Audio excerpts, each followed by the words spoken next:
Tahan ka cham chung hian mizo te chanchin atam theyang ber hiat katuma kalen kwalba ka choyamin som tu te po katong verenga chunga chon mizo te chanchin ka hiat tam thei pha ani choya mi an som hian anma ni ina kher nilovin athen chuan restaurant ta te po an ei pui mai thina ni Tahan mizo te mi khwal chunga an that zia le an mi khwal te an duat thiam zia hi Mizoram lamten kan entonatan avatra MT hi kathin lunga alien hle a hei hi zoze moi le tlom ngai na dik tak lan chuana ani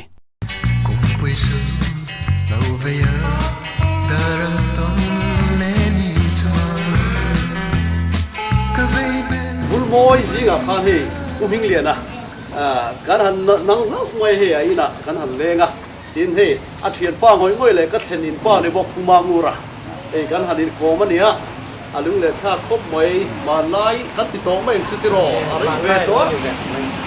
Mizoram men ro chu kha ra yana kon sa kan en mai te khat chu nuam hi kan han ti mai khopa ro pui lo ro kha tiam bo ruak te kha ru lo lang le wa ya helai Tahan ro ro kan hi chon mo chu tu na po yenin khát tiền ăn khopa Mizorama boruak music lama chun ron chok thau tu kha an om lei thei tamang vak lo hian ka khia in ngai om kan tia kan lu le pa te music lama chuin tak taka hei tu nuwa hian vun moi ho chu in om dar sang deu ta viu mai ni mo khoya tengen om tom heta Tahan hian ke hi kana phasa nu le pa te ken kola in anau te tu te nei kan oma kin ubut le sia ma hi ai zola an phasa ka u la ro nga hi USA lama sang ni le ka cha ta nen me ka chia to wa an pen ta chung ni chu kan ni deu drama ya thokno wa hian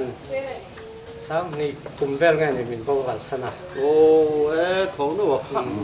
thiếm vẫn hẳn thì có bao base bar không? Bao nhiêu ông về. Đón rụp tuổi xa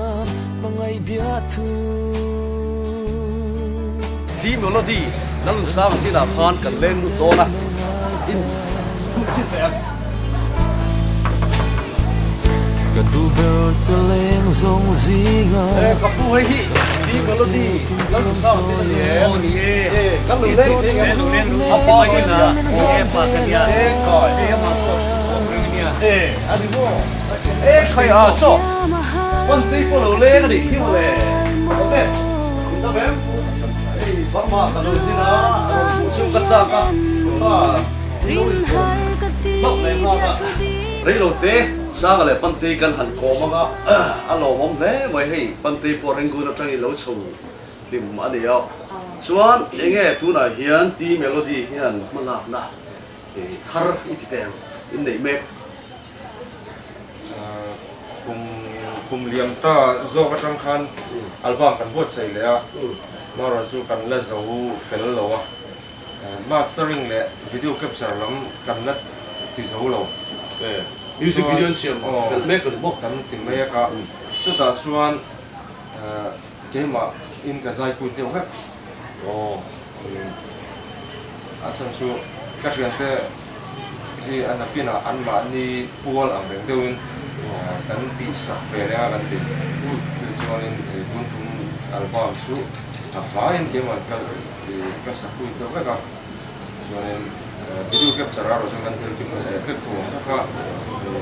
khia thiam lo na le nga mo kha o mong ti kan gau ang nga thu hi ram chang kan sui su hal nga mo an pe an ke am nge niang zai nga ti nge zai ve tak lo ti te lo om par se su kan in chok ron am ve ne su album sia ba mo ram chan na a bang David den mi ni chu ti reu na chu ani le hei Mizoram hian in ron kal hun ver chu ka phelowa sang thì paru chu bon vela in concert te chu ro puya te ko karong tel nge ya in ron ti le hun tu te hi Mizoram lam hian kan ngai si chuwa in ban hian ti ka concert te no le do som ngay chỗ gần đông rằng thua cái này quan điểm của anh mình bảo quân som hắn đi con Delhi ai kalau tu Delhi itu kalau tu malam sahur itu selalu macam yang kita cuman dan cuman album ter kan buat sih kan zok sian lo cuman kalau mereka kan share orang tu nak cuman kan album buat sih mereka kita ni titu ngai tu pun kan tui pui le zual ni dah makan album main achat kan base mo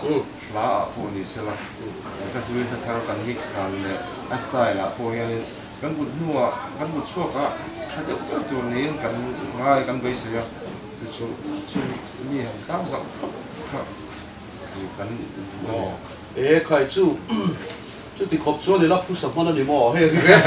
ta ha thì kalau khen á thì red cả hết tất mày à một quý này đón thì khóc thế ăn lẩu xôi à thì quý này phải thì tụi mình April is over yet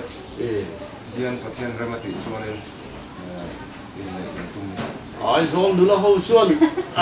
asun turan phát tâm om về một lệ chứ tiền riêng mất đấy chứ if là uy om về một lệ dur khang nữa là mình đến chẳng đón tí về ra gần tết rồi ta ha nó để tới đây anh ấy ban tây thì bao big lo vắng xong này đón hay quá anh sấy khe với thế hẳn buồn tệ tối ta cái ai thì đi bỏ nàng thấy chưa anh ấy chúng ta lùn la phiền xuống là để mấy lâu là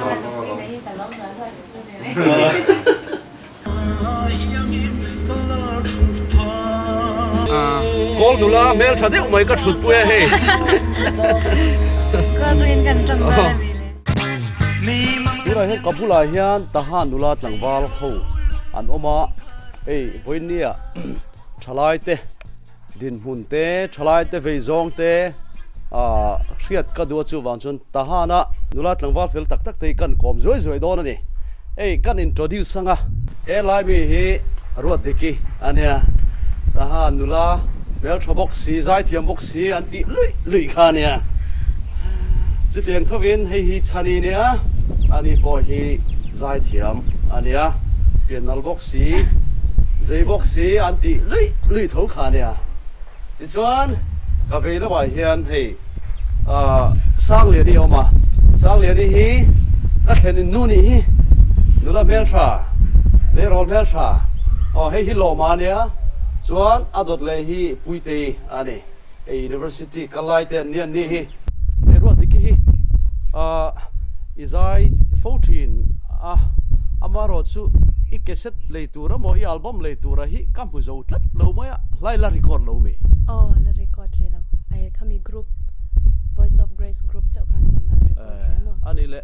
record te tu mem album siam te tum na em kan na siam chu kan tum zerang chu ani le ai zo la hian in local ngai to em in pan hian kan zo nang chu kal hai lo kal mi lo mo enge chan han ti mai la ai zol khu mu in chak lo mi zor min chak lo hrim wang nge nia rem chan nai nei lo kal hi ka chak ve them tu ka khit la ya u zai pui ka zai pui mo ka u nau pui te mu te ka cha ka chuanin ka ngai sang tu ka thengi ka chak hrim ma se aminga na kan lo nei ve na hian arem lo ve la har ve som tu chu local ta sila ron som ta chu sila in local duangem enge motia rem chan na te na thona lama te om thei chuan pathian zara kandam ani chuan kal te chuan kan tu kan chaka ani chani hi recording I thi toem amalina mo single cinema single album chu kala nei lawa ma se group chuanin katel ve nang ma solo I la tle ma zong record nei toem studio ve to hi sang le ni ne engei zir to le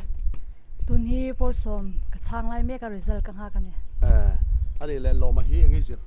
tuna dental final year ka kai lai khoya ngei kal Mandalay le ani puite hi engei zir le tun kumyan BSc kam huve cha BSc zo cha ka zo cha khai congratulations chu ava thave BSc loma hi a pa bo kha kan zo ta ngai zong in em gala single free puite May reload. ani le sang le ni ze pain han soi mai te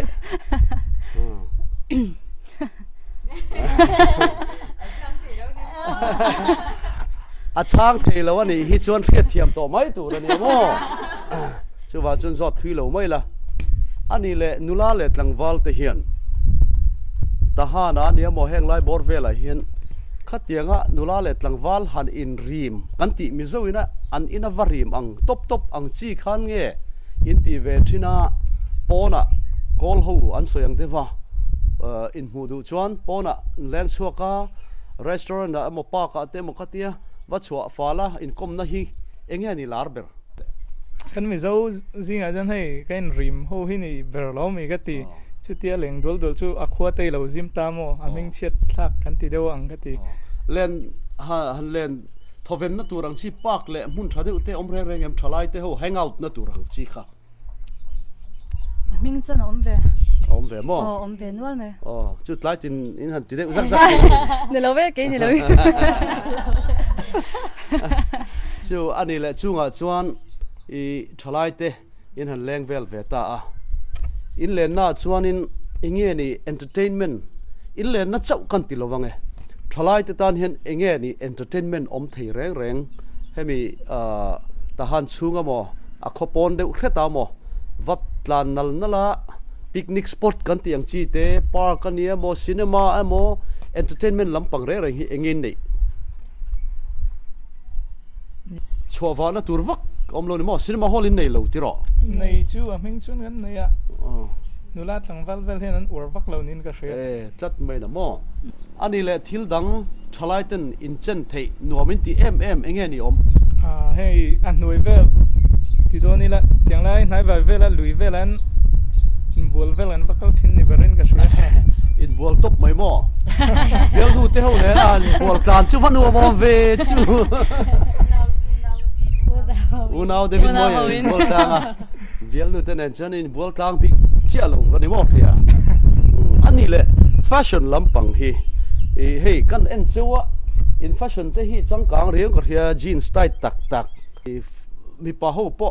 Korean style te kan ti mo ni hey adik tak chon yimo lampang ang style de te pang de dewa pang pang chu pang ka chu Tahan trong chon pang ani chu Phang ani lo. ani puite hi kan zot ten hey university kal thin kal zo chia ania in university campus vela hian kol ho ania mo nam rang in kal nge yang atiro in kal tlang nge nga ta chuan ani lo le hetia mi mit muwa han thut fal bial pa ania mo bial pa chia lo de po nulat langwal han thut dun mai lo in kom mel te thing buk nuaya mo khatiek te kha rem man phalem chu tiang chu kan tam khop mai chu no biti ber po khani lo kai tel lawit ani le I university campus chunga amo khoilaya amo rem changa hian nulat langwal han in kis deuh ngang te mu turan omem tilai hwan chunga po hian an oma chuan atam zo hi chu shukhin ta kan ti me ya tilai in ron lo do na meng lo hian an tam ke chu kan lakal ngai lawa ti se la veka chuan ani lo le I bial pa te ne na bazar mun po ni ro se university campus a po ni ro se hetia kut suya mo sa pho te pai chuan an rat em Korean hu pon an tin lo mi kut suya hetia han kaldun ral te hi a remem van tlang in an pomem kha an pom ve kha teng chon khap chang lo I azai thiam ho chung chang chau ni lovin Mizoram in ron mu dan tlang pui local local lo ma ula in lo mu dan le lo thlir dan tlang pui Mizoram mo tin a thalai nun Mizo thalai te nung changa le om dana te enge in mu dan en ton tlak an ni nge en ton tlak lo ni nin thria khanga khan frank deun han soi te u cái cái mùa về đàn à chuan aron zin ho po hi an enton tla ka tia an tong kam the a fel fai hin ngai thla ka nuam em ka tia kan tluk lo na sa an tong kam ve la po ma chuan amaro chu drugs anti me drugs drugs khoi kha an tam an te ani le nia Mizoram ba chon chu tiang deuh chon in lo khria adik na chen po mani helai hian tahan le che vela hian Mizo Thalaite hian ami chia mo ami pa te po an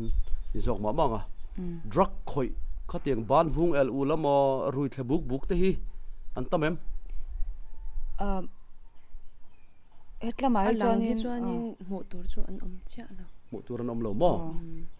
rui boya insual boy tiang te chu tiang kha tiang tiang ve hi anom ngai vak lo an le zu in na dor te so tam khop maya ya so nga te son insual lui ang chi le in ti boy te hi a thling ngai Mizo zinga a om ngai lo mo ka shengai lo veizong Mizoram mi puite thu cha ang te pona kal thenga tiang chu ni se thei chu tiang kha tiang ti han soi du te nem ka eng ai sei chak ka nei ka nei chu cha ka pian sei ro Burma mi ho ka ti mai nga ke ni Burma om kan nya khitlama om kan unau the hi kan ngai ve ka ti mai ang khitilam ni lo khutilam nang ni chan khitilam mi ron ke ni khutilam kan khutlam kan ti sina ke ni aizol lam khate Mizoram ma kan unau te ho kan unau tia kan Mizo puite mo hengo hian Burma hian ron zinin nge inpo taka om hi kan cha ka chu ang tin nge thleng thei se in du dan nang ni point ron zin du si lo en tian ron zin bi kan ron zin na lom min lo welcome thade ulai ti na mi kan lungai ma chu kalo mi khwal zarang chu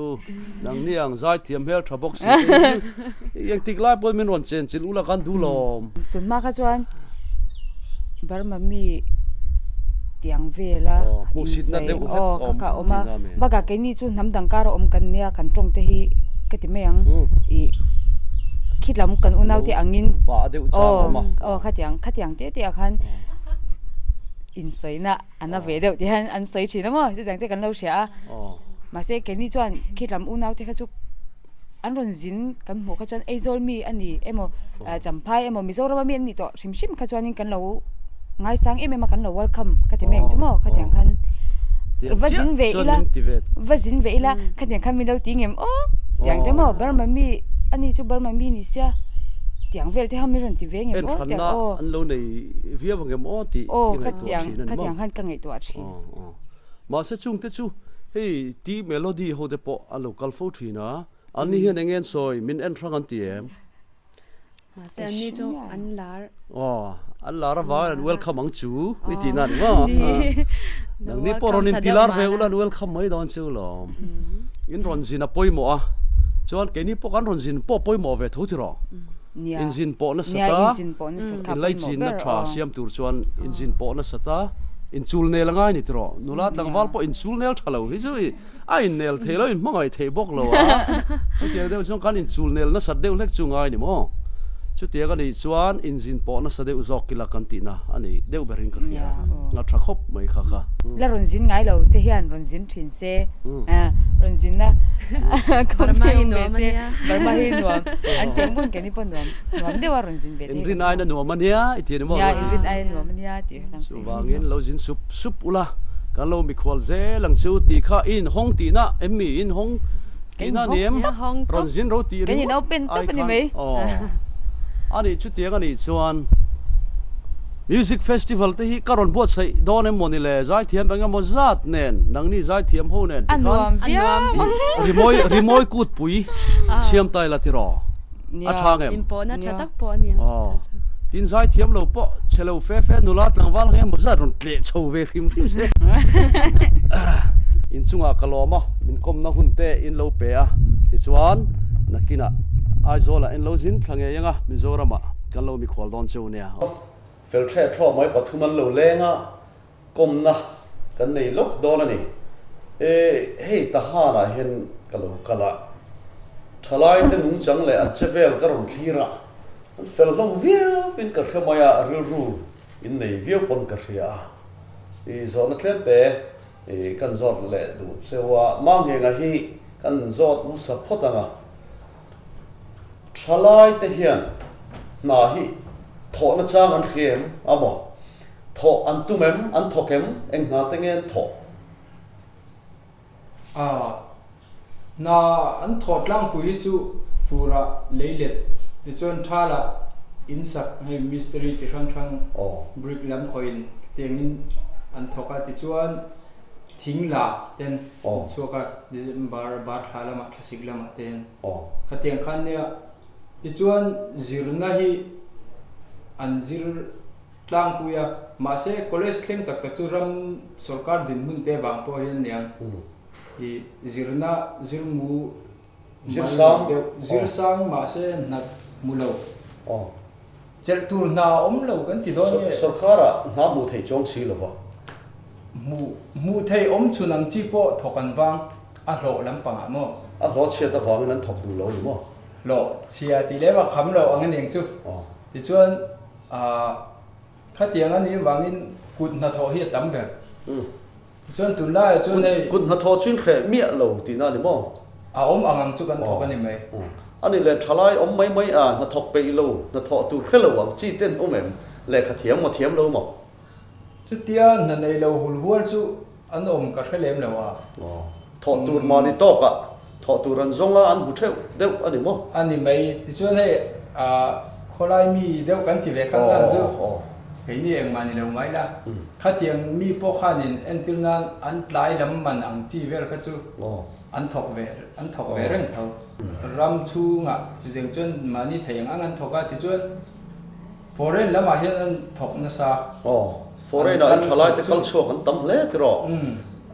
han in chiar tak chu harang ma se engza bor vel nge foreign a hin kal tong kan mizo thalai a chan ve chun kalam ti chuan solama zirna sang jok te an nei theya zir pain nan thoka ti tiang chuan an oma ani le ne hei chet ni that ni kho tang nu na hian thalai te hi mizo wa chuan a phu saber te po kan ni fo thina ta chuanin mithilumen ti ang chi te eng ma phu sa ko tur hi la tamma chunga chuanin kan thalai te hi khatenga khan in mang thaim mithilumena te hian in kal thabokem ti te thara hi kan zot te nie kan kal thaviao tila a context azir te pon thila kal tonga tun ma chu kan phato lova mithilumen hi kum ni khat kal ta atang khan inti te ang foreign na kalte an lo ni thumbok nen zirna kalte kan lo thanem boka chu wang chuan atlei war chuak pap kan tiang chu he tiang hi chu kan oma mi som thum som li vel ba khi kan ni thei to lo ni tun ma in khat thaka atlei war thin kha kan nia chu ni chu ani le athupun mizo culture te hi adalta deu nge mi te boi wang tin tlom ngai na te hi eng ang nge la vul hi chang thiam chu hara tlom ngai na kan te dan ki azir khan ani theya amaro chu kan la tlom ngai viu chuan ka hria a chan chu man lo hlir kan ni to tu na phei chuan na tho nei lowa leng wak vel mai mai hi kan om lem lova chu wang chuan chen ni that ni hi chuan kan la chom nung ve zelin kan in ria ani le hei mizoram lama kan har sat na lian deu mai chu thalai te zinga rui lo lampang zu te po ani thowa drugs ti te hi an tam viau maya chumia wang chuan khatia ang a rui lo ngai te chan chuana camping khachu da thatai la tam ma I'm call na in home kan tiang chi the addiction center kan tiang chi de khat engamo sa kan ne chu tiang hun khata po kan za chuang za ni za thum ti te po an om deuh thluah hlom mai nei chu ban chuan rui thei thila hluara khotlang tan po nok sak ve tak chu ho chu thil ruk kan ching du phiat le nga la khat yang chiang kha an tam ve zu in bia lo hi chun oma tin rui lo ngai kan tiang chi en kol chung te boi pui ngai kan tiang chi khotlang po ina kong sirve la kan hu tur ang chi ro hi su tuma kan lo ka tingam du tin hom kan tiang chi tu na hian he tahan marlama than mual lui kan tia hian pu ai zama thanhem ngai na in zungol vei bi kani dam doi lam tel lo kan tiang chu zungol vei deu bi en kol na kan ti don nge kem ang reng deu hi speaker te nei in chu ta chuan hei thadi lai mai alo tran na ni to a chu ta chuan mi som ni le pariat vel hi anom ve hei bia ka hi mana Singapore ka hanzinin khilaya MCF Mizo Christian Fellowship an secretary te ania tangwal fel tak ka han chara hei karon tong le nol mai boka hei thil pakhat kan zo ve du chechu Mizoram le khochak unaw te hi unaw piang hun kan ni kan han tina a kan in ngai na ton viau na chung hian kan in kara hian har sat na om neu ve thina hei poi the a en poni se Mizoram lam in ron thlir dan te amo Mizoram ne na in kung kai na thazok in lai chi na thazok kan nei thik na tura hian enge ingai to na te la om ngai ka khlo chung chu I ve zong te amo I ru ruwa lo lu thin te han soi ve thum te hemi a hi chuan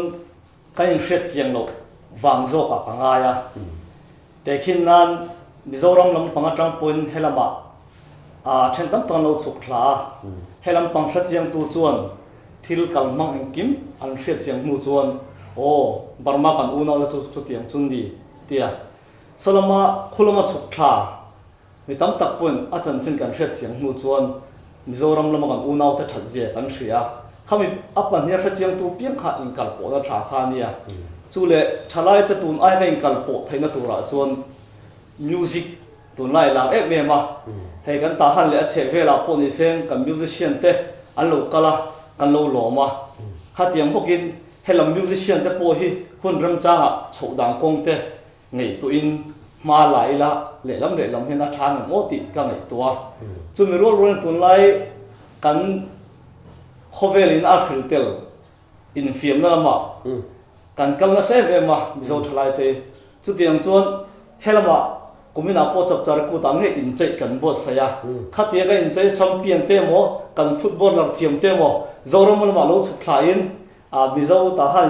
United te han dinila khatiang khan zoram lama kalap in khel te nen han khel howila khatiang kap bo sei dang kong te om seng hei a hian Thalaite ka in kal ponga kin hu zel tam pon kan Mizo unaw te le lam hian kan unaw thei zo ken rin va thae te ro en poni se kha lo ma me thui kan in kom han lo wa na kina na len kom le zelang chu hey Tahan pa ho in leng thade moi voin chu ka rea hey pu zong ate pu chu ate pu ding ate hey in nei tu pa pu mangur te ho kan thua hey fiam thui thong kan ti chopa tu na hianin fiam thu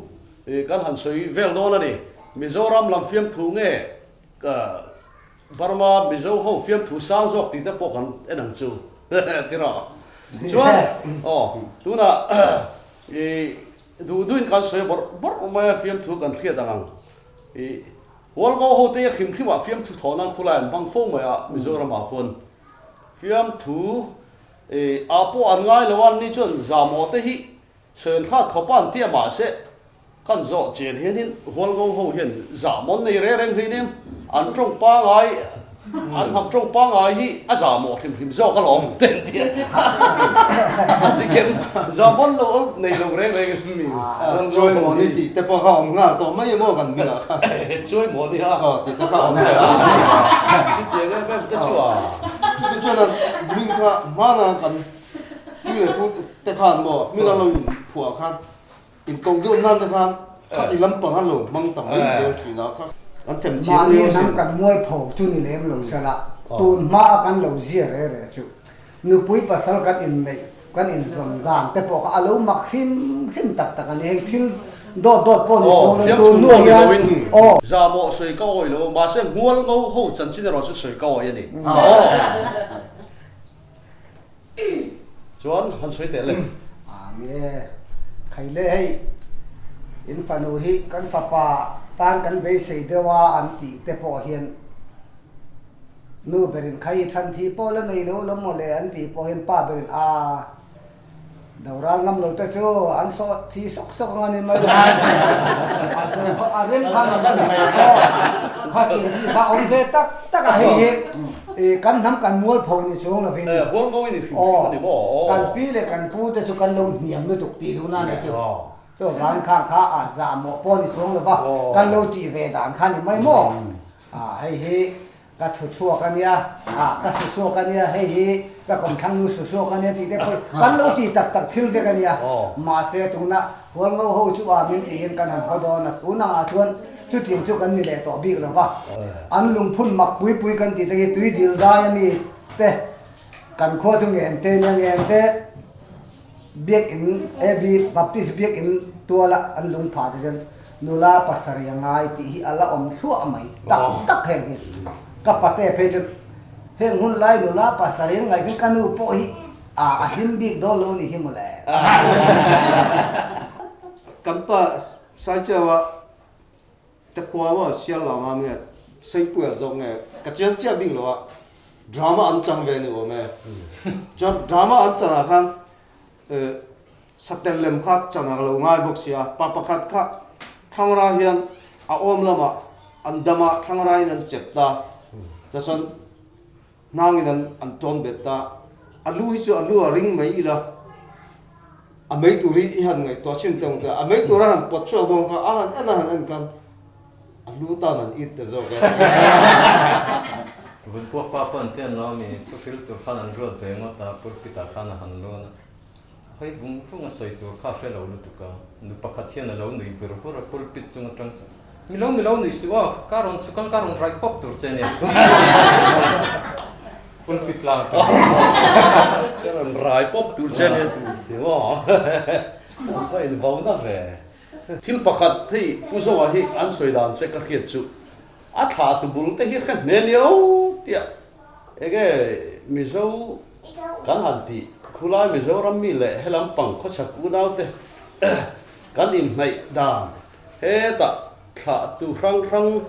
anin sui zom chho da na kha han soi a do den soi le char wi hin phelang zar zar han soi te hei tu na april de khat kha mi sa ze pa an lung phun hol lang lu ngol lu phun ko mo ko ka pu sa lu na na wa ya ka soi kha ka pa hi rem liana pa chu lal vai pa sa tu la pa kholeta pa zaluna le lal vong he u na zaluna pa chongmura pa lu ko la pa za thanga pa bo chunga pa hol ngo pa hol thana pa tla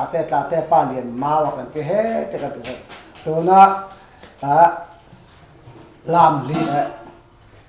sun hawa tang yen hey pa cho ho ne ngan hang chau ne he ta e mani ho re mi pakhat tu na helai kan om ma kalimi vela kan om lai hian la po kan lo nei to re po lai na lo kalta ka zung te sang tu zung na om bon mun ra lo ka sa beule zung le za an ti na hi helai kan bon mun a hian san lal lo lian hian min ti tai ta athenin so lam kan pana athen he lam pana chu tia thang ta mai chu kan ni ma tu na hai kan u nau sai lo ho te po hi ani na ta ka chuan pai ta son kan ti vek maya le chi da kha tha tu chom chowa kha in soi ta chara e lu sei ti mo e mo khat te lom po ka khlo a thing phalo ma le hual ngo pa hual thana pa tla te pa lian mau pa sum puya pa sun hawa pa sei puya pa lu sei pa du lian pa tha pa hi mi thi rop kan lama piang kan pi kan puten hai mi pu te hi tui di la mi thi rop lam hunung dar nia mi thi rop lam ni kho re khan tha pa lim tu lien pui nan tia a beng ngak ko hi fa fu kan ne to vai mi fu hi an ro thi ha tha pa ni en ti tha pa chu kan tha tu burul ti na kan ro kan khiet thui thei ber le wa an lo soi mo thi ei ten khol khom atuam om lo lai ngui ki zam sul kha suak te hinge chul kha chok kan ni na cham chuan na ve kan ya kan pu som pa sari rian na bor vel pakhat fai ve kan ya to wangin zoram u na na impum kha den ron du viu ye tha impum kha kan du na to jon kan tong nin dai dan kan ti rolin kan tong ro chu aron min influence kan pu pa helaya chin affair mini ta kan don ni no thang ka pa na min don mu ne min chi ne kan tong tu ra ni ke ni na kan se tu lo ti tu na zo la ma tan hai min influence ta lu tu pa ni aron chim huk don chiu mon le ta chen min chim ra la ni mai ni hey in pum khat na kan soi ya hey hi kan tha tu bul te kan khiat chian lo wang mai in ngai khang te hi kan lo ni form bai ti ro lai pa ho rang po kan go ma kham patta venkil khot ber mi te kanan khwa venkil khot ber mi te po hi kan zo dan tro bul de le khoya sei lian nge khoi piang nge mi zo ra ma piang de u vek khil lo ni mai le nga la nge hey won lo tang to na lo piang ki tam mi zo ra mi zong tam ta khu jo hai ta tanga chuk kha vek kan ni ba mi sak chok kan ti ho khu ngo kan ti deu bi ka ma se kan za wa den chaka tanga chuk kha vek kan ni to wa dong pi ra ngai no me in pum khat kham je lo hai tu na po kan in zom na tu rin hatin kut kan in sui kan in kom ta en te hi ni fiam tu kan han sui ta al kara thil tha tak omanga hal khat lang wal pakhatin angai zong nu nang nen kan i thit o lo chon hi valei chunga ka om lai lo kalin ya ka tlan lai ya tien thi da ge nang nen kan in nei lo chon khovela kom to dong lo ta ha na ka chuk thadai do na ni te ran nang ni ho po ta ha na in hun le ram te ran nei ula atin ka in pum khat thatel te langa zoram ke ni ta han la mina khulama in hun le ram ka ran nei pon kho chak mi ho min ti lo ula nei ma ne he nang mi ho pon heta hey ngura ka pol zara khoi lai mo in mun le ram taron nei ula kho ve la eng tel la kan in pum khat tel la ngati ti jon lo mo me ga no me ani du to mai go ole tu na hian hei tahan pa ho bula ko ma voina hian TLC Tahan Literature Committee tele MWO Mizo welfare organization Paul Hruaitute helai hen kabulan thua an ni hi khami Paul pan hi ai o mai khani lova Tahan Mizo khotla nga le ko na te apui pa ber te ania in zinga kalotel thei hi nuam ka tia in kom na hun thra te min han siam sak lem hala ro pui lein ka khia he voina Mizoram mira kan ngai thak chak le kan khiat chak em tam tak min khil thei be sen he tiang hian kan ron pan chu nia chuwa chuan tu in zinga hianin mizo te Burma hian engzat nge kan oma tin kho engzat da te nge kan dap vel kha pumua ka hi khongai takin min han khil turin kan som nga ani hi mizo welfare a president ni me kan ni boka chung min han cham them thiam to kin chan kan tu mange amma sain koram hanti hian rengun mandalele channel tiau kam khi aung boka khi kan bial tele kan su nu nei na mun ani lo wang khelam khechu tun tu matan chong kan da thanga helaya sakai region ayan district pani kanama kalimyo le kali district le tamu district chuan tamu district ason Mizoram na khwa khonga le kho pakhat an khote kan soi do khar ngan pu a ming khat soi phan lo mai ra ne le tam don lu tu ka ta khonga le mi kara bet kho khat an oma an vain khoru an i don chu chuan kalimi wa hian ko som pasari ahlam do an oma chuan khi mun lai khi mizo khosa khodin ni ma se namdang kan u nau ten an chi ma alo tahan ne lo nai bok ne helama aron pem thanwala noma akhodin tu khi achim ral lek mai na noma chu om boka che kana son in za don na noma chuan sota molzola anni chinil ramri ni ma se helai thil tiang kima kan bula anom boka chung te chu karan soi thei tong ni sala chuan khwan ti hian khosom pasari kan ti rol khan tahan hi group saria kan in thena group khathi khwa kan ti hote alian pol nu fa tenen khan in tiat roi an ni hloma chu kan kal phung le pan chong so kholian takania ani so group li group nga vela an in then boka so group kapok khodanga khowang tlang tak an ni ve tho boka chu helai phaya ke ni ho a hloma om de te kan din mun le kan khom na te an ni tamu dishika son mizote sin khale sam ni tha vel anom ning kan khia chuan kalime wa hian kalidi suka hian singli tha om ning kan khia kan wa hian singa tha vel chau kan nia chalai chu soi fia tur te om deu non maya chalai vel chu isoi tum chu kan mizo na thak te kan han ti lai te polo te fan ai ho te pokha falam tiang deu te pokhan in han soi deu no yang ka khia kan ron kan on kha thiam ve lu tuk lo eng pon se kha tiang mizo di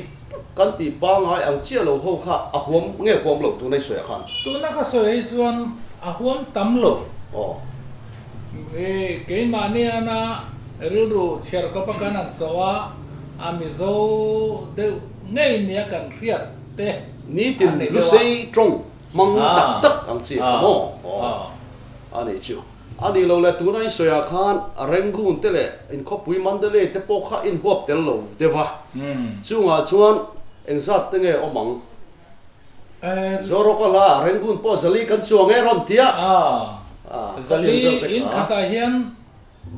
member panga paruk vela hisab kha an nideu mai ang chu helai kanom dan tlang pui chu chuan mandale khon anum deu nola chuan khilama khian tiau kama khian anom boka chu kan din hun an dia helai hian soi fia tur a oma kan member in chair har san na chan hi ke ni helai kol phai am te hian chili lai kan nei ve a chung da chu pakhat na kan soi do don me ngo zo mai loin sang za kwa som rule pasari MNF ral ina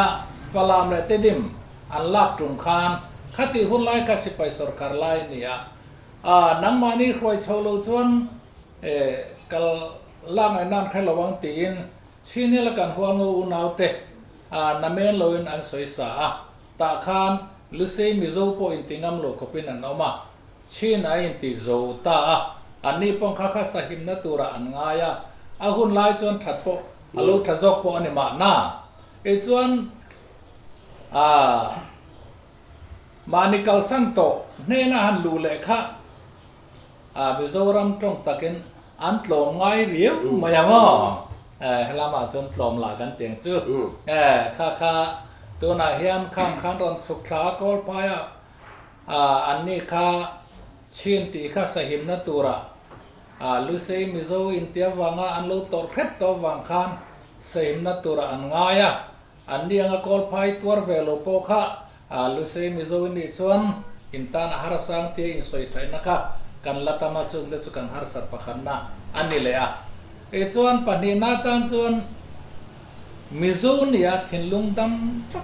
dam dia isia lusei nia nambit putu nia khian na wanga thinlunga rilruwa kam nei tlat thi kan zinga anom bok chu kan sarkar te la ya men khiat na chu lusei ania mizoi chu ke mani kan en khiat na ania chu chon har san na engamo zan min pe pathum na tan chon kan ram ein har san na wangin mizorama engamo zan anom tlatla pem len tum om len tum anom rolin ziom na deu beiseya din mun kholaya thae mem lo te chon la ron chole mana engpon ni se pe man ni ve tla ta wang telaya an ping le engam chiar thailo khatam ta kan oma chela vel chu kan din mun an ya ani tak chu ani lo le tahan khuabi ka hian mo tahan kol pui te point te helai township a hian ezat vel chiang he om khiat thiam har khop mai hei po hi kan soyanga engam dewa ne jan lela ma thele du mai engam dewa lela kan ong tu wang hen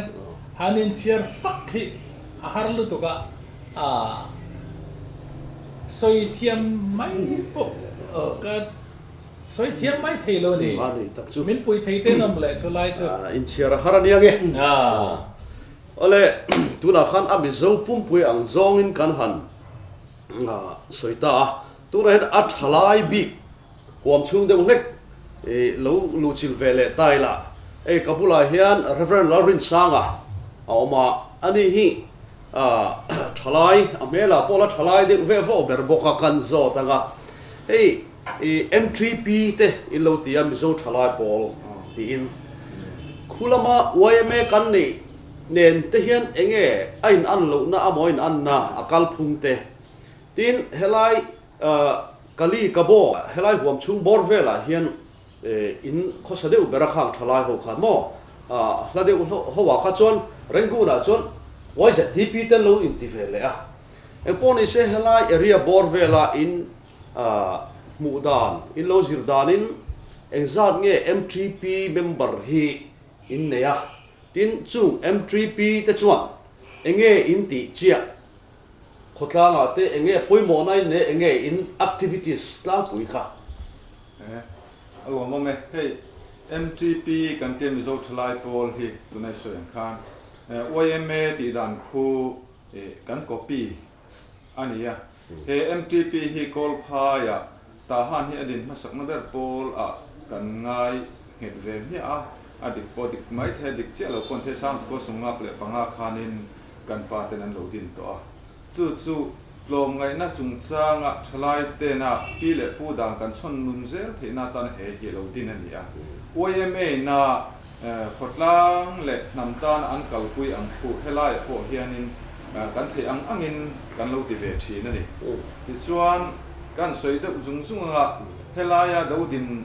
chan poi mo to te po kan nei ve chu lom ngai na choi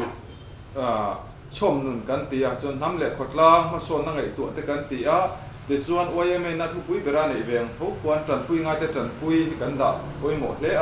chu mi kara chuanin lom ngai na chom nun na ta na thil poi mo tak mai man lai kan pi le pu te na mi lom ngai te choi mo na lo nan thin no pui an lo impact thin ang kha ke ne hianin lom ngai na chom nun zel na ta na poi mo ne kan kheta wangin hei nam dang lian tak tak kara kan khosa ti chuan chu mi kara eknik khang khang ka ong le wa hian mi zo ti sina pum mo ka seng deuh khan choi moi phu te choi moi hi kan mo to pakhat ani chu ania tatang chuanin kan ti dan tlang pui chu a khiat thei ve mai ka ringa chu ba chu nge han khiat de du de chiat ni that nia enge ni thalai tan ti in nei chiat ni that nia hian thalai te hian kan theng to kan mo kan la ton pha chuanin tahan chagle thanga hianin than mual kan nei abik takin tahan din huna tang kan soi ni chu mei ven in sang kan tia tower pakhat kan nei tu nai ro chuanin din na mun na rem chan ta lo le che ta wangan thiet ta chuanin MTP hianin than lai tu ro min dar kan fuwa chu kan information center ang ani ve chu ta chuanin dar kan fuwa chaklama than lai จูเลยส่วนอดารวกดานขาดังเรียกว่าไอ้เกมเลยอะทานมดทั้งละมาทานไหลตัวเลยส่วนอดารวกดานขาเนี่ยกันบ่ายหัดเวียนไม่อะจุดดานบัวเฮียนอมเวกบอกอะที่ส่วนนี้ทานที่มาลายมิโซปีปูเตตีดานพุงขาเพียงตกชงนูนทานแต่กันหลายอะที่ส่วนกวงลูเมนเตปออินเดียมลูเมนเฮกันตีวันเช่นเฮียนินสูงสูกันเถียงอ่างเงินกันละกันปุยะ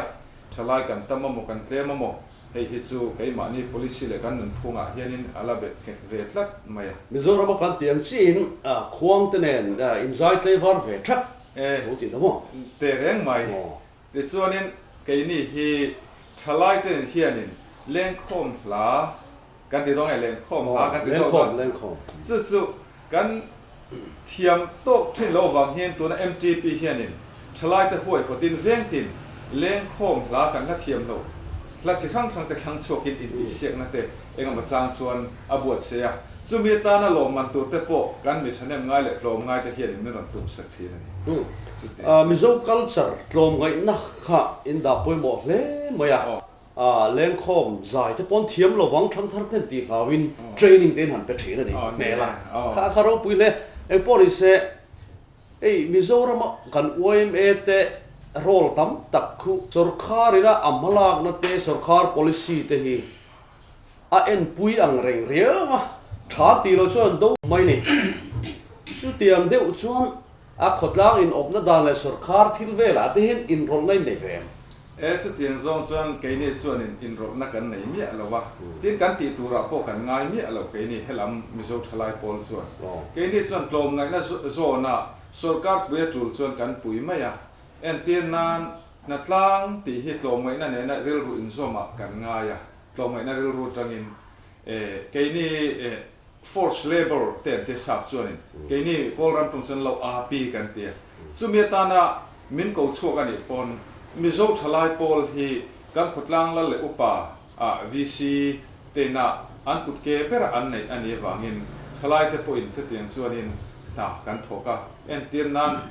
airport เทียนไฟตูลอันนั้นติดส่วนทลายมิโซทลายกันทกชั่วไม่อะกันจุดเทียนไฟเวไม่อะแต่ส่วนสุรการ police กันดูเราส่งแต่อมันนี่ส่วนแค่เตียงกงหันโซอมอันนี้เราเลยสุรการมาแล้วตัวนี้อมตักตัวกันตรงหัวตัวสวยเอเมน่ะอาหารตีเดบุบอังเจคิสุเกนี่ส่วนกันตีเราตัวเราเห็นกันง่ายมาเสวยเอเมน่ะกันดูเราวันนี้ตีลันเตียนเอ็นตินันจูโดกงอ่ะเตสุขับกงอ่ะเตขดลังเสียมทันนักกงอ่ะเฮส่วนนี้เทโต้จุดมากันละเวะกันตีโดนั่นนี่ปนกันวีซีเตเลสุรการละมาตุนอ่ะส่วนเกนี่รำตรงอ่ะส่วนแอดมินิสเตรเตอร์เตโกมูนะหัวอ่ะน่ากันทกันไงนุ่มไหมอีดอเจียปูวันมวยที่กันอีจอดเวลทุกงาคุณไล่กันตีไม่ยังอ่ะมิโซราบัตรงอ่ะมิโซกันนู่นเลยกันป้าตะค่ะบาร์มาสิไปตรงอ่ะบาร์มาสิไปอันหันตรงอ่ะที่ข้าตั้มตักมิโซราบัตรงอินอันสอบอันอมเล่นแต่เดี๋ยวเซลนี่ตะข้านั้นสวยทีนะอัตราปุยถูอินข้างหุ่นไล่ก็ชวนบาร์มารำข้าอัฐเสีย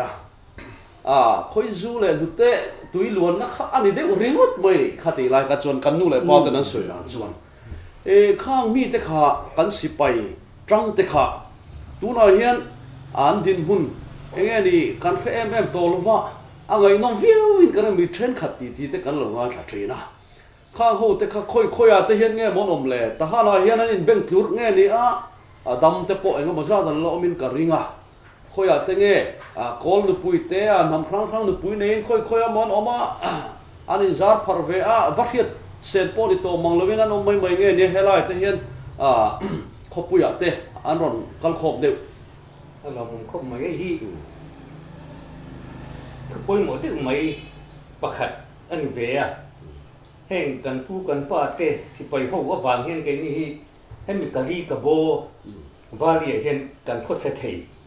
กันองเถีสักอันนี้จู่วันคุยเด็กเฟ้สวยอัฐาอินกะริงอับลิตกินตุนมาโซนินซาพกุนหน่วยคานินอินเดียรัมปกเกนี่พวกกันโลอมอันนี้ อินเดียข้าสังกัดก็สมดีภาษาเรียข้านินเป็นเด่นขันลาข้ามีมาส่งข้าชวนินมิโซรามัตังกันปูกันป้าที่เขาข้าเอ็นมาหาสันนาองค์ลมินบาร์มาเห็นสิไปอันลูตาข้าติไลข้านินอินเดียอดีเลยเอ็นซัดเวลบอร์ข้างบาร์มาสิไปหันจังมิโซเตเฮมีบาร์มาหัวงอกเตปอฮีมิโซติมิโซติเวกข้างห้องเนี่ยข้าชวนสามหิจวงอันอมเบนีสามหิจวงอันอมมาอามาโรซูมิโซรามัตังโลกัลข้าอัตตังโซกันนี่มิโซรัมคุซาอุดิบโมนี่หัวงอกตังดุงคุซอาโรซิมเดว่าอัตตังโซกันนี่อัตตังโซกันนี่จู่เห็นทหารเวลาเห็นเทนส่วนเขาสามารถจู่อภิตะกินคำปัดโซสุรการนักข้างหูผมนัตัวระอัปเปกันเอ็งวางอัปเปเนี่ยกันติดชวนนี่ชวนก็สวยตากันข้างสังกัดก็สมดีเลยภาษาอินมาก็ชวนฟรีตะกินติมาอีละดูข้าสิไปนนตั้งสมดีปริยัติกันนี่บาร์มาข้าอินเป็นเด่นกันหันหลังนูก็ชวนอันนี้ข้าlocal ข้าออลไอต่อแล้วว่าซึ่งบางอัน local ที่ส่งแต่ก็ส่วนชิ้นที่เราสกัดอุณหภูมิเราเต็มมินพวกเราบัตรเรียนกันตัวมันซึ่งผมน่าคันนั้นเบียให้มีชิ้นบัตรเรียนกันที่first ชิ้น second ชิ้น third ชิ้น fourth ชิ้นที่อินบัตรเรียนพอดีอันนั้นเบียสุดท้ายส่วนหัวเราข้าตัดชิ้นอาจจะอัตมเบิดขันออกมาซึ่งหิ้งส่วนอันนี้ข้าอันลูดข้าอันเบิดไม่อะมีเช่นขัดตาคอยมีหลอกเทียบละหัวเราอินตีเลยที่นักข้ามีดังอันนี้ขันหรอวะฉักชวกเตะขัดเตียงหัวข้าอันนี้ไม่ได้ว่าบาร์มาเฮลัยหัวเรารามินหันติจูมิโซรัมเด็บเที่ยวรัลให้มีรัมรีเด็บบอร์เวล่าอมเดียวหัวหัวเราข้าอันนี้อ่ะที่รอมาเสมิโซปังไงข้าอันนี้ไม่ที่รอฉักชวกเตะกันตีตากับหัวเตะพอเห็นนี่ไม่ที่รอข้าตักข้าเดินที่พุ่งว่าพวกเขาเนี่ยมันเสียอันนี้เขาขี้ volunteer นี่นะฝรั่งเป็นเลยที่ดินเป็นอันลัดตั้งข้านี่อันอินทิงโซงงตกแล้วว่าจะพุ่งว่ากันเสียงข้าซึ่งบางส่วนข้ามันการบอกว่าข้าอาผมแค่แต่บางเห็นแต่เห็นมิโซมีเบสิข้าชีนั้นอินทิตะแค่แต่ข้าบางข้าอันนี้ลำที่เองก็มุชนาส่วนต้องอินอังคัดน้ำอินอังคัดคุณเอาเปียกจังมานี่ละอันนั้นมันจะเสียเขียนอัน identification ข้าดังแต่เด็กที่นี่มั่วเฮลัยบาร์มาชัวเป็นเด่นจู่ญี่ปุ่นรัลอินเดียปุยปุยนี่นะคะข้ารัลอันหันกาข้านี่เดี๋ยวนี้กันมิโซกันปูกันป้าที่ข้าอันปุยเซนฟาเด็กอันนี้จู่บานินปุยเซนนั่งกับปุยฮีมิโซข้าอันหลังสายเราบีกาอันกุยเซนน่ะตันกับปุยตรงที่ส่งประคัดไล่ของมันที่มาที่จนอันอมกันแค่เสียตัวฮัลข้าส่วนนี้วันดูนันเตียให้มีติดสาวกันที่ไม่อะนี่เรียนสั้นอ่ะปะปูกันเตียนจู่ส่วนต้องเวียทีนมาตุเปียเฮียเก็บเป็นไทยโซน่ะผมบอกว่า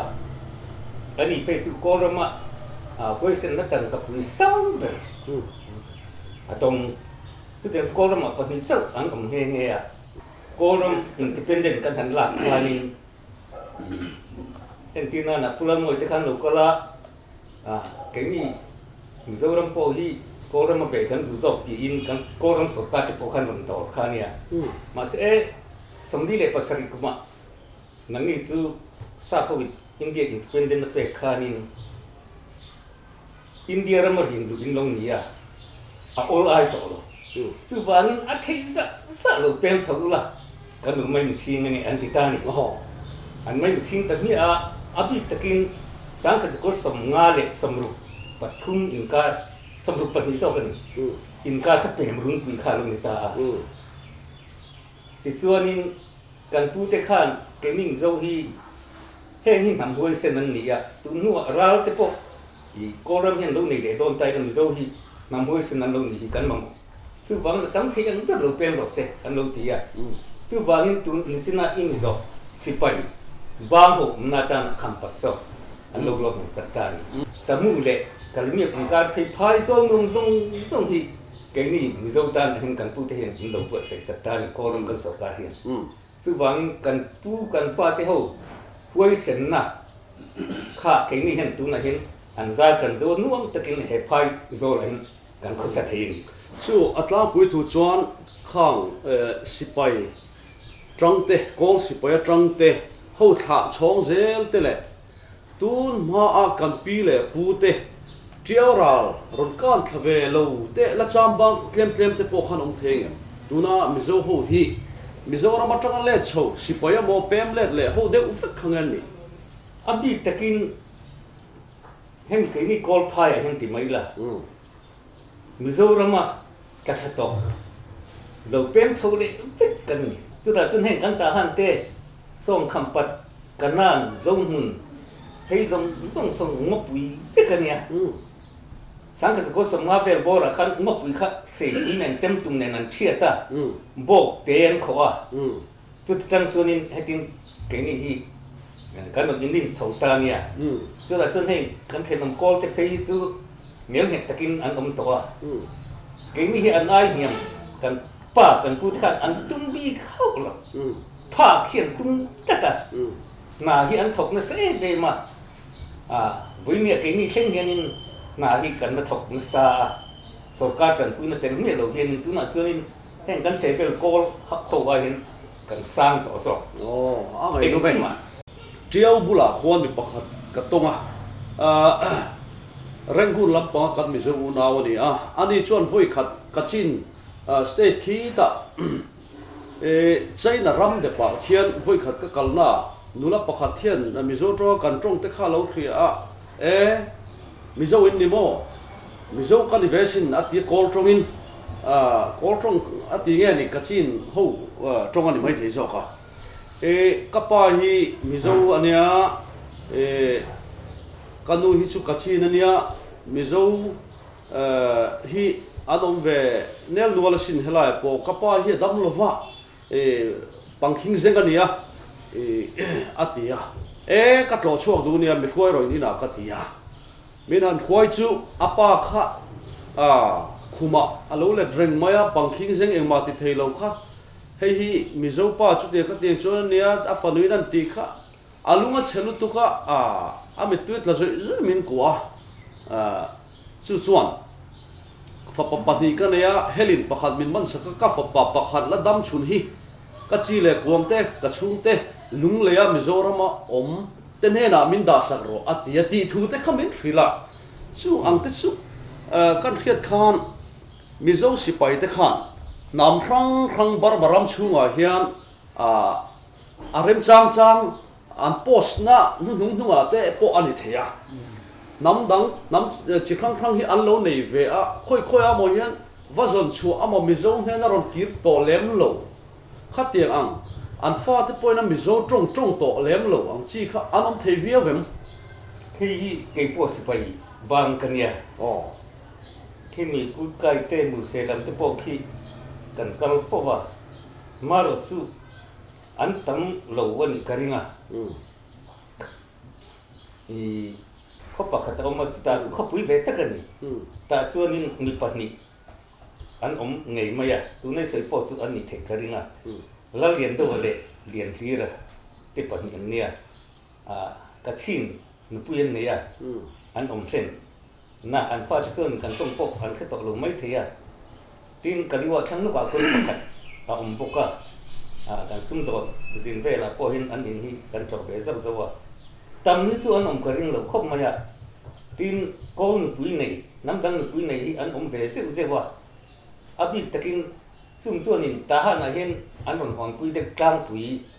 song kham bo lam te po chin khan barba sipaya trang mizo te za ta kha inon soi sep pa pumo ka mo barba sipaya trang kha pumo ya na soi sang ni vela ti kha adik lel de lekin in phria me sang sa ko someone who khan kalimi wa sipai lang nan ron puma chulai chu karen boy wang lai khan ya khalai le khabu kan lu chhap dana chuan bukhata sang thum tin na ka chiar boka bukhata sang thum zanga tin na ka chiar boka khalai vela kolrama mizo sipai te omzat chalai chu kan hun he che pa a number figure la chok to region sang thum borvel chun tling mela ni mo tin kan zole du chu atu pon min chang thea tun nu kum som kalta atepo hantita ila Burma sipaya hen mizo te hi kan lu thar le re regem tuna then Burma sipaya mizo te hi tang me kan nomem tuna ka zona chu tun mai an lu chole ti mai ne kum som kalta chu vel la ya hianin atlang pui chuanin kan lut ta lo ani engwangin nge an ne ni de chuan tun ma ron lut te pau ka tuna pumoi soyang khan lo te atha a e kam ding na ni wang khan e tuna chuanin Burma sipai ni hi ma ham than em a lawa civil din hun aya that na bi ka lo wang te po anianga ming chuan ming ve treng ti da ani mo le hei senior pumura hi kan zor ve thungam chenga Burma hianin mizo te hi in chepem vo in din hun ba ka ma na tang to khan Burma rama hin mizo te hi kan chepem kol ho hian engang nge min ngai chia le ti lai vel kha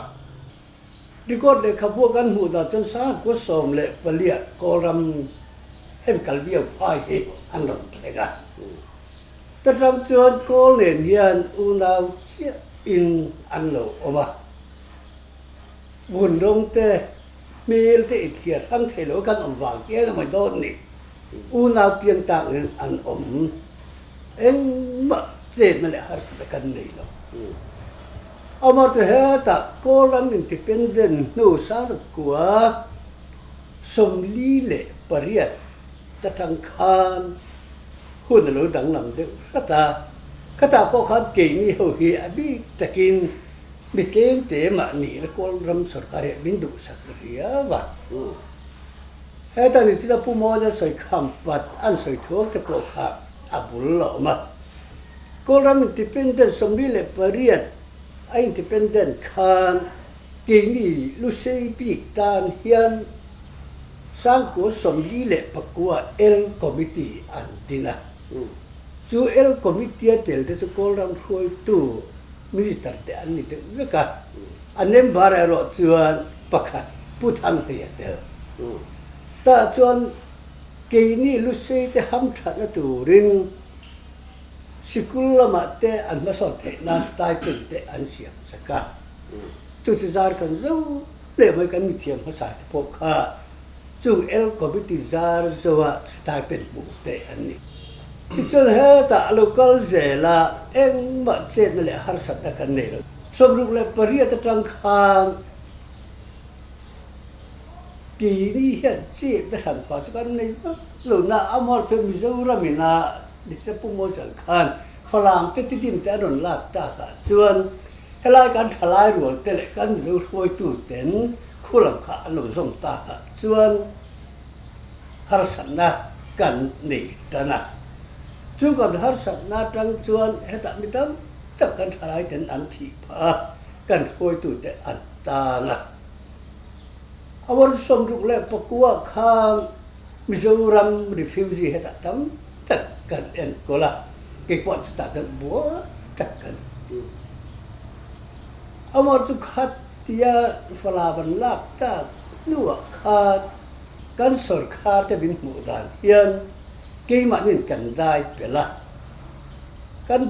wang chuan kan sarkar te ral enin ela min ko wa an thu soya chuan thil dang zong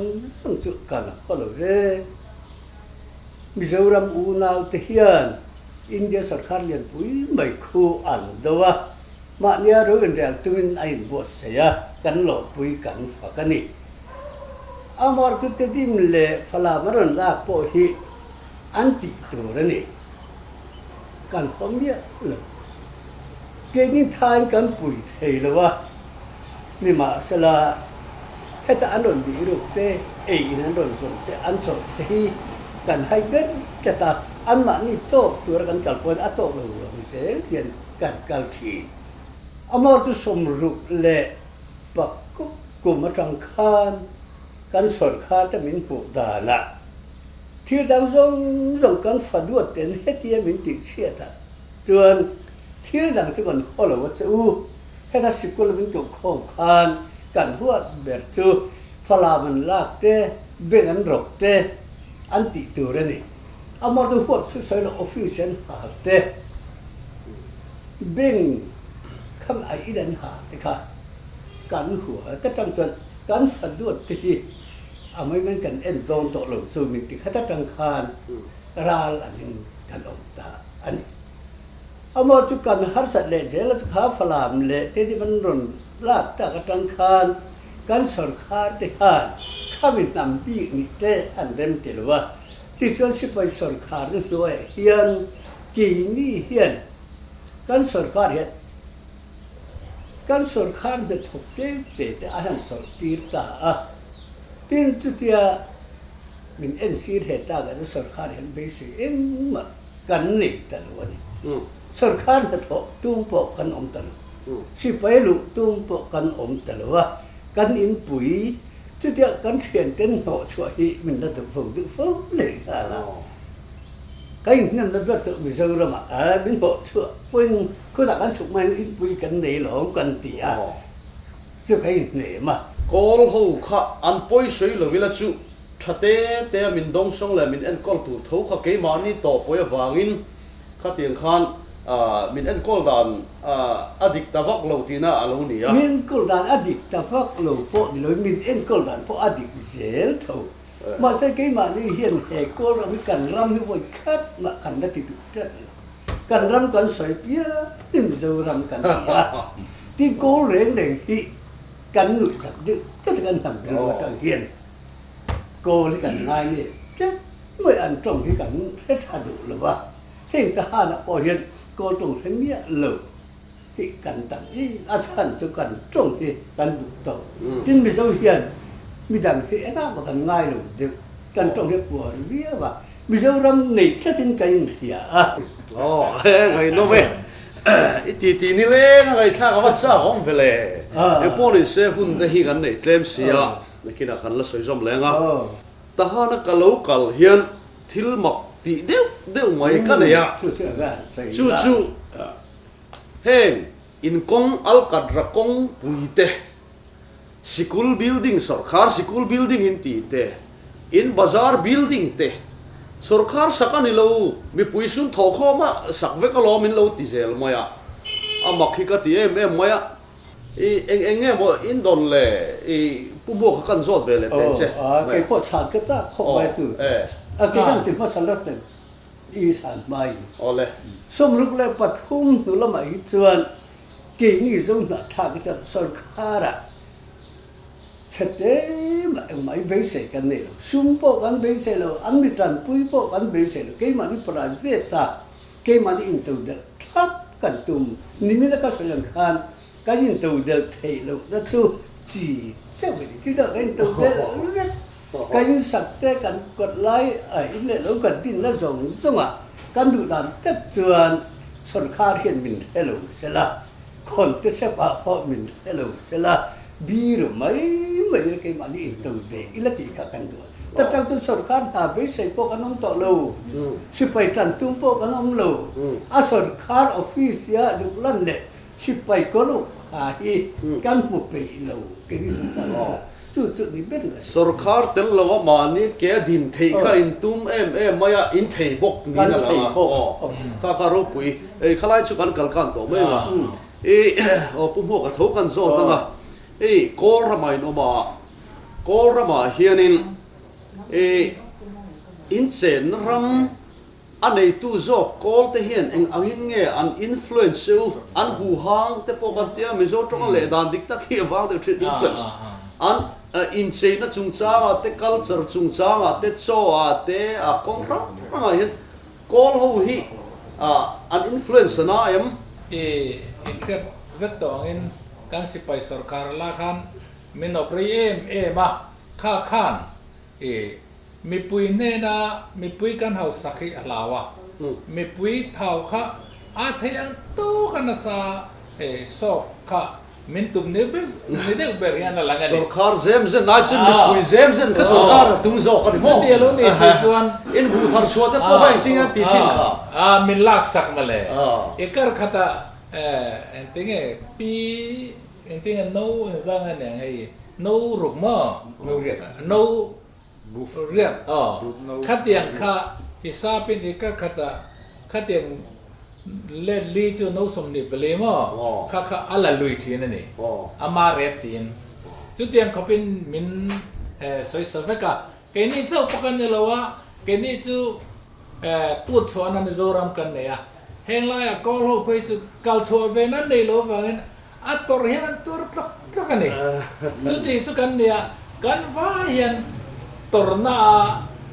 lo do tlang kan ne civil mi chu lela ma jang kan lung ruwa không mai à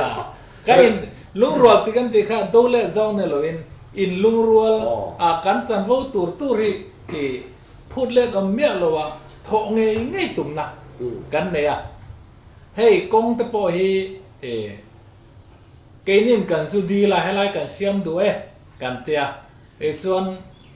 kan poisa kan siam tur po an phal na kan de la ni school nei sala kandil ngoi min phalvele asak phalna min pe a ke maning kan saboka ei bazar ngai po hi ke mani ador apin dan te nei tu ten kan thoa chu ti zata chu zatur a thale chu zat khati khan kan tho khom vaka kan sakania kan sak chunga khan a moi lo nga thil dang kha chu setel ta lo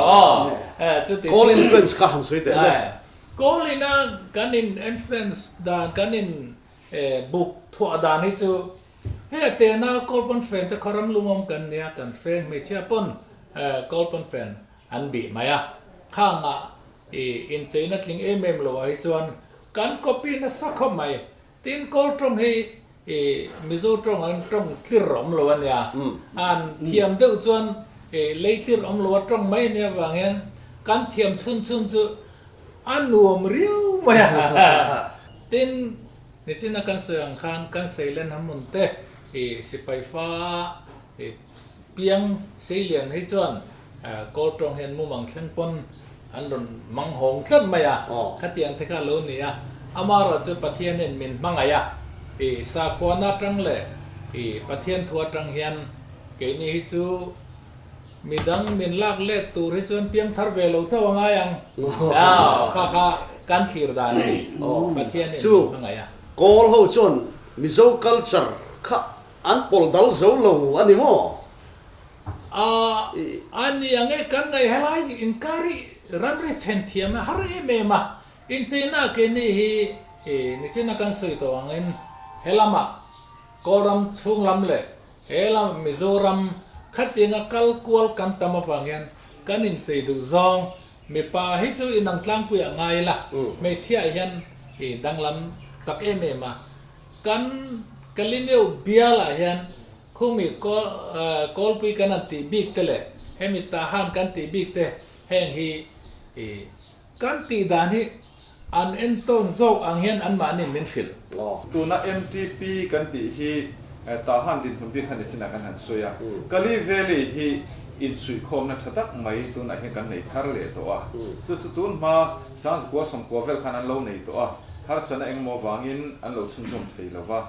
da chuan in ke po a hula tai thei to lo thor le to chu takan soi du tak influence ti chu hei chu in sui khom chuan ruang zon te zol ko in tir dan te ten vui hun chung changa te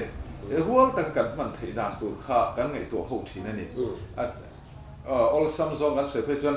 ruang zon in sui khom te kan han ti ta thina zol ko in tir dan khang zon sunga khan kol hian men ron hu in than ti tla chu ta chuan in kai ni ti dan chin po hi an lo zir na sa chu riat theya tu na miu ta tangin kal ta ela miu hla so i va thleng to mo miu hla thlen ma te son kol khuwa tong ta kan ti so ma so miu hla ti dan so tha an ti a mizo ti dan chiat ni that ne hian min kem ve ru on te hei tun ma thing khon kan ti te tlei wa kan ti te kol nu nan khon ve ngok vek me call ho in influence che wem ka ti ya in influence zok ma ani ti te po kha mu thein ka ria karon bel chiang te chiang man lo na ma se tlang pui thu chuan in khosa thei inom thei fu tlang pui ni te point kan khria pu van khuma mizo te khosa phung kan standard te po kan tiange ara thei pol le a house pol in enge kan nei lo tiang chi te le asum don na lampang hoi zonga mi chuan om le nei nung deuh te po tlem te chuan han soi lang ta la tin abu thar tam lama po mizo te na mi hausa ka ti chu mala be chu bu thar tam khan moya abu thar tam zo te po khan tlem zo me khil te ma chuan Mizoram atanga kan ron pen limber ka chuan mere thei te kan ni a ni ma sela Mizo hi nam duai lo tak kan ni leilet te po hi Mizoram ti danin ni le na fatin leilet zal pui an ron siama kha kolram climate ne na lo in mil lo wangin thi pha po an tama chu tianga kan lo than len zel na vo in ni a chuan khang mi re thei te kol te po in nam dang te ma min musit kha hei tahan le che vel kalimi ung dia la hi chuan Mizo te hi a hausa te ji nga chiar thei hi kan ve tan nu maya kan living standard po hi asang ber te ji nga mi kan ni ta ni chu kan ngai lut ka tia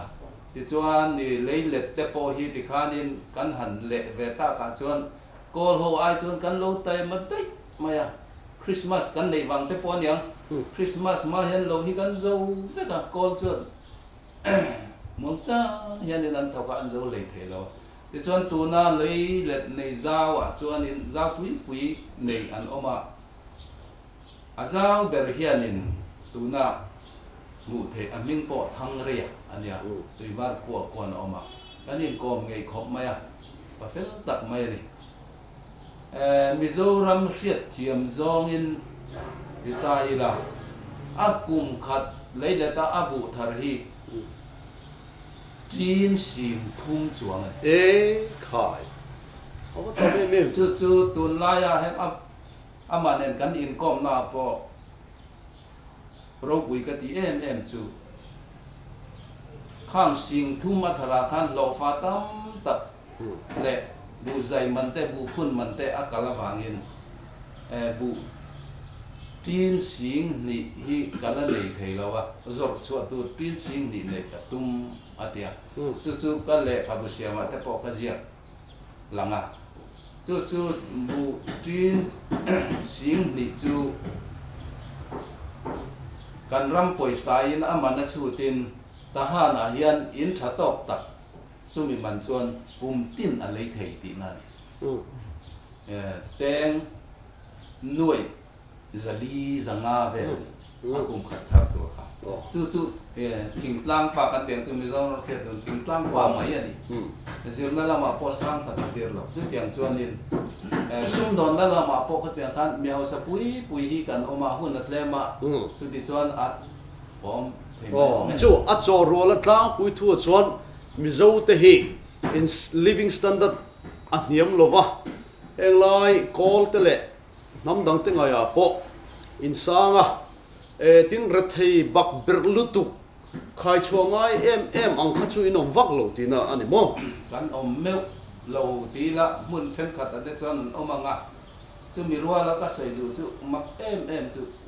Mizo hian kut kan do ngai lo re nam dang hi chan an do su ba Mizo kut do hi kan lo hi amak khop mai aro puye ole politics lama in lut le lok te hey in ram politics se achi bu de uriu mai tu lai anga inom via vin karinga tu na hian ubiak moya kan zo tang senga nang hi hey university te lo thokin le chanchin bu Tahan Times te journalist ang point ithoka helam pang te hi ilo ngai ven zong ani kan be sei dewa Burma hi tu na hian khovel naron clear thup maya cheiro iting an ti don le an ti diber hen langa sipai sarkar thirang mai kha tu na chuan alo nem ta tin democracy lama in le tumin tiang hian ma an la tran mek ni in alanga khovelin chu athira ti chuan ram rang ho tu te po he an on tholu ta ram ro pui ber president USA president Obama te hial an tholu ta mai ti chuan tu na hian Burma hi democracy puitlinga ain let tak theidon in frame ai le thei tak khi kan ring ani tu na po hian ai let me ka atum mai ni lovin democracy ka ti su kan hiat thau mi pui ro re la nia tu na hian central level kan ti mai ang chu anyu ta lut do te pi tu lut do te ama tum li lai an thu thei ta chung a chon mi pui than thlin lir palai rolin ro an rel ve to ani tun ma chon khatiang lut do kha sarkar socialist sarkar hun lai chon a omna ro rel te khan agenda omsa kha apulut tu tur an oma ain ruat chapa a thop tu tur ain ruat sa ti chuanin resolution kha pass sa vek kha lem changin lut do parliament an nem hetani iti top mai te an so sa tu na chon ani to lawa ni atu le ain khak ve para piang khan mi pui in roman rel tak to chu wangin democracy system an kan zong lut mek ti ya atak in hume ka transition period ka ti ro chu ain siam mum lai an hrual mum lai kha nei ni mo ani lo le hei mizo te hi adika dik chon hei voina kabula thu te nge poi mi chonom tak in nia le khathiam in tam maya kong em kima politics khel tlak tur omang hi tam takin omni in ka ringa chunga chuan tun din huna hi chuan mizo te hi khatianga khel sang tak pha kha in lo om lo tlat ning ka khia kan u naw poi te chuan kha minister de pon lo nei to nia tu na hian democracy tak in lo nei don ta ka chuan helam pangai vena NLD party ate chumi khami chu ani ve to sin ti ang chi te tin politics a zon lu tum nakin lo ka minister ni thei omang chi te kha in nei ve thei do nem ma tinge mizo te hi politics a in lu ve lo le kan lu lo ti la adik picture la banga sang ni le som in than khan mizo te hian kan khel ve amara chu kan khel tan kha kan soi lo ka nga ke ni hi sagai region am kan region kan ti state nan level ania sagai region kan ti chuan Mizoram state ti angani chon he region a hianin kan sarkar hianin a constitution a khanin nam tlen big te chu region a mo state a mo khoila ya chan vo nei lem lawa an lo om mani chuanin chung mi te hum hal nan le chan vo an nei ve thei nan an ai o palai than phal na kha a pe ni amara chu limit aw ma aram pum pui population atanga 0.1% an thlin chuan kha region a kha state a khanin antinan chin state a sian ho khalo khosata sela 0.1% chu omjia chu singa chuang an thlin chuan palai an state Ludoa, region Ludoa, a tir thayani. MP. MP. Chu tiang tir thayna chu oma kan khiat awang in mizo ho chuan kan lo khel ve a. Amara chu china kan soi to ang khan. Lu sei de in register kan nia lu sei ni ngam ta lo te ni du lo te kha kan lo kat ta nuk maya. Hatia MWO in survey kan han be na khan singa chu kan thing che kan khia kan kling full thale thei lo ani galile ka bo bial ho vekati ani mo chu wangin chu tiang chonin kan lo thlola amara chu thangkha kan kam sa a sarkar dinglai achak tur ngei lam a phongchet tu lam pangkha kan thlo pang ti kha kan politics ania kan thop fu renga tu na hian mizo te hen lu sei heng lai kali ka bo cheng te hi tuna sarkar dinglai hian min khe em maya min thiat em awangin tuna MP MLA ni mek te po hiani sang ni so panga in than puitan in zing mi tu te mo hi in chom thao to ru te min ti ve a cho vai attend to NLD party lut te po anoma tuna pi khan phu kan ti kami party a tuna sarkar ding lai party a lut mek te poi kan oma pian khanin ain fual mum tan ve mek chu ni na kinai minister hun chu min rot ve don ni o ani le hei ni Aung San Suu Kyi hi mo Suu Kyi hi tuna hian mizo te hian enge ni in be sei dan le mizo te ama poina aron ngai sak lo dana hianin nakin loka prime minister ramo mai tur ang dim ka ngai ruat na hi ong ta a Suu Kyi hi lo lal ta sela mizo te din bun hi athat pha angem ani hian aron khaviau chawangam le ani hi a fel khop maya heram hi apa khanin tlang mi te zong a sui kho ma tanga panlong agreement what sai tanga independent bu khania mo so vai Aung San Suu Kyi po hianin tuna hianin abik takin tlang mi kan han ti mai state te a call ni lo central mi ni lo pau hi angai sak ve khop maya so vai tuna po hianin heram hi ranna le mona om tak tur chonin tlang mi te nam te nau te heng ho tel lo hen ati thei lo ni ti apoma so wai chu akal pui tum dan po ani ya so wai ke ni nam alu se ta po hi ni ta ila abik tak point min ngai sak leng ti hi kan be se ni i atop lam kan nei don to nga enge ni Mizoram mi pui te le a Mizoram phim mong hi tiau ra la tang hi non thiam dan le heng sum dong a vak vel le kal vel ho reng bar malama tanga lokalina Mizoram an mu dan hi misual tak pian an huani chu eng wang e ti chuan an thil ti na reng in lo fa kal te lo pe du lo te tin in le in khal chung changa po ba ngai sak lo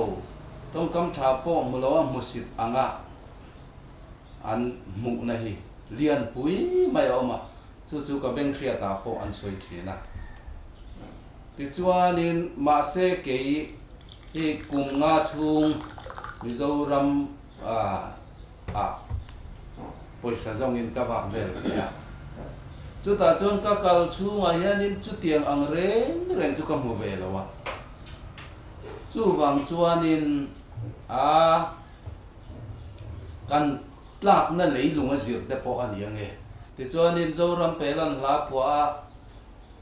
khulaya zu in ti se turin an kal vea Zoram ka ngai che ti in kan ngai je te a phua chu ta po pu ar van lo mate zik pui pa te chon adikani ti in koram mi te an khong ai je te an lu soi ta hetiang ni chuanin mi pui mi mir zan ni kan ti hial don mi chu tiang ho chuan koram hi min musita kamu dana chuan masela mi tak chin reng chuan nam khat kan ni mi tha pui tam tak an om lain engemo kan in dor na ko ma le kan thil ti na ko ma hianin kho hoi zau si lo iti ma yang mal mai na kan hu dan pe chon anin la long ve chiama vai reng te la khulai vel po theng mang lo hianin kho vel po hello an ma ni kho pui ngai de li le na mo vel po phang si lo hen Mizoram dia alien ber mo tin an lo in la lok ve chiam te po hianin an soi thina ma se chu ke ya mu dan che chon ni chuang lo wa ya chan chu tiang ang po chu mi tam tak an om ve ti ro chu a chiang ka su kal ve hian nge po Mizoram ho hi ka fak em thoa atlang pui thuin Burma mi ho hi an han ti hian ti om tak te kanoma koram mi pon hetan lokala kan veng dang mi te po a chu mi te veng chu tia ming mera soi hi a ol ve renga hetia ka zu kal ve na hian Burma mi ho an tia hian ke ka kal ve a min ti chuang klet lowa Burma mi ho ti bi khian ne nia hi ka ti ve thina chu tiang bok chuan in Kolram po hian Mizoram hi an indu an in ti thei ti te po hi ka han soi ve mai thina ma se an vai khwan alo ni le chuang lo a soi samjong hian Mizoram po hian Burma mi ho hi tin a chelai kha kan pu ol mi o te ka tia nun phunga hian ka ngai to ve mai maya Mizoram khuta nu le pa chung khat te po kan nei ve kan chenga hetia nga kan han lu chuana hian Kolram ang hian mi khwal te hi an lom lem lo ning ka hian ril ru sung ril chu thale ma se a lo leng ru tia that ta ka lo in welcome lam hi an war lo nin ka sia in siam that na tur laim zo han chuan tin dor kai te po hian kan le hian chak lem lo ni lo mo min lo ngai sak lo mangi tiang lam hi ka ril ro om thina thil pakhat kan phor chole lok du chu Burma Mizo te Mizoram Mizo te na kan hu dan a kholo na chan fo a hian a om ve na lai pakhat omani crime thil sual ti tu tam tak dan bo che tu khu Burma atanga local te an ni tlat maya Burma Mizo te an ni ka ti kher lova Mizo na tha lai kan ti lapang te hal khapoi pon ni the khang te po kha Burma Mizo ti anga khiat lo ni phe kan ve to mai sia hela hian miswal te chu khoya ma hian an bang lova khoya po hian miswal hi chu anom zela Burma po khang miswal ho te kha chu in lo du bi khau lova chu tiang zel chuan hemi ko a hian Burma Mizo te in mai alo fai na tur le Mizoram mi te poina kan lo pom zok na tur chuin mo kan in kar bo ruak hi anom zok na tur le a that zok na tur hian ti thei in nei velo mon le ti hi karul ro lo om chu nia khalai siam that na na kha eng tin nge ti thei dan in nei ve Sulai te chu kan cha cha khop le aru mang an mana an vo khe pa mani venga leng to lo ba a zuk biru na chu Mizoram ani ta chu ta po chun aru kha a zuk thur chuang si lo wa chu Burma mi alo ni tak sia chun ke eng mo chang Mizo te hi chu kan ti la man kan liam phuk ve ka Mizoram bi kan ni chuang lo wa ko khu democracy sia nge po ka thiam lo wa Burma mi ti to chuanin vai ma ve mai kha an lo ne helaya ko khan upa le pa thatak po khan lo tuara he mi chung cha hian kan ho tu te hian lo ngai tu a tin ke ngai po hi ngai tu zinga ka lo del ve to thil ti ngam lo kan nai chu enge ni ti chuan helai kan mi thlo te reng reng chu khula maron te thane ti OMA kan chu thil do nem mi ti hi kan ngai tu to ma se kan ti ngam lo ani kha ron ti ta ang ni ela a enge kan thau de chuan khulang OMA le helai Mizo te hi inzom na nget zok nei anga min mu chuan tuna po hianin Mizo thalai pol hian kan har sana to zong chu kan soi seng lova me mit le tia ra be le enga mo hi min tum ani kong le lama chuan har sana kan to ka chu bang chuanin ma hi kan langam talawani chu mi chung chang chu YMS Central President to chin pulal so malok sba MP polo khan to hena khan morea kan soi dun to ala khiang em ka helo chu ke ni Tahan atangin kan kala chu kan zu ho fil om se te po kan soya chu nga chuanin tho ho thei dan te chu kan ram hi alo zale na ni chuan heng te hi mi thanil tin en ten nan khuta poi khoi sual en ten nan nei poi khoi zonga arun thla ba chu pong sual kum ting lo pong sual chung cha hen ani ya he chu khoi rama po ni sela an huat khala om dan hi adang chung bi kan ti don ba nabi ka chu Burma mi lo ni tak ani chun an man nge yanga ke ni ne na po hen chu chung chang chu in shilila ke ni pon kha pa mi je engamo te po hi in shil ton ni in hete vai in mer lo da dan kong hi chu om thei chu ka bei se ya khulama po mi sual tam tak an om ve marama po mi sual tam tak an oma ti chuanin mi sual tam tak marama om lai mi tra tam zo an lo oma Mizoram po mi tra tam zo an lo oma chu mi kara chuanin a nam pum huwa pa Burma mi emo Mizoram emo kanin titon ania tun hi chu ni china ka han soi zau po kha mi pui tam takina helam matanga an ngai dana anin ti theya tiang chi khani ma sela ke ni chuan mi tia he tu na local khom jong jong po hianin Mizoram mi thapui pui mi thiam pui mi zo tong thiam em ngil nei em zai dam em tam tak om khu kan ron mutlat chu he la ya ain musakhi na ka pai ila aing lam poi ti chuan ala ya khat sumo pakhat kan ni ti hi adika in musakhi na hi chan nei lo in musakhi ngot a thei lo ni chan nei tu ra ni mo a chan chu nge tu na kan sui mek khania chu wa chon a sui ati fel ma sak tu ro mo lo in musakhi lo to nang uti ringot kha thei lo in musakhi lo na tur hian Burma Mizo te hian thil sual te mi pong sual te ruk le crime chi khang karon tilo se in hu sakhi na chan tur om lo ni tun ma zong phei ka chuan kan pi le pu te hun lai khan ram khat nam khat kan nia kan mai bu sakhi na pom bok lo ni ma se tun nuwa hian helama tanga ron chuk kha hi thil ti sual hi an tam ma wang hian an ron phek en tamai thina chu ero chu poya chi bok lo wa chu ma chon ne homo kin nei ka ti ve ta ni chu tem kan sei bilanga hey drugs lam hi helama hin akhe sa bien em maya chu wangin lang pau ta hian mi hian sum do na pon mangam lo wa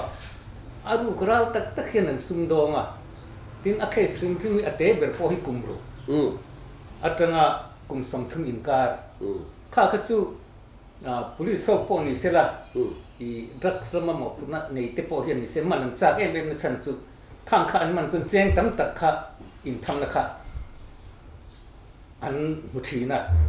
chu man hian cha ka chu wang heng la ma hian kha tiang lam lang pau tingam hi an om lo view maya ke ni tan po hian khiat a hara chu kha tiang ang lo ti de lek an om ni chuan